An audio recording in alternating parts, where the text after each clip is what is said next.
le cadre de la Journée mondiale du livre et du droit d'auteur, je vous présente un coup de cœur à moi. Je vais vous présenter premièrement cette image. Ce que vous connaissez, c'est les violons d'Ingres de Man Ray. Le modèle, c'est Kiki de Montparnasse.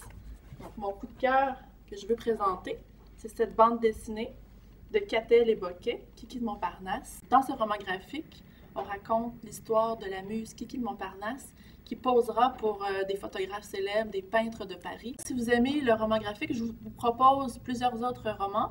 Il y a Quartier lointain, Maus, Persépolis par exemple. Craig Thompson aussi a fait Blanquette. Comme la Grande Bibliothèque nous fournit un éventail extraordinaire de documents, de par ce roman, j'ai pu naviguer dans plein de domaines de la culture. Donc, j'ai emprunté des livres sur Man Ray. J'ai voulu en savoir plus sur Man Ray.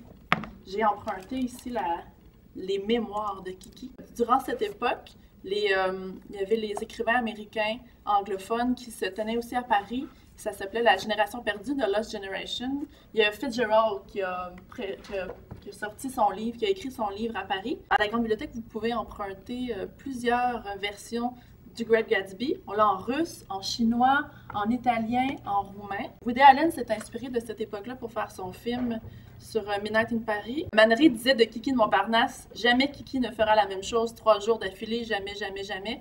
Si vous n'avez pas envie de lire 3 jours de suite la même chose, venez à la Grande Bibliothèque emprunter plein de documents.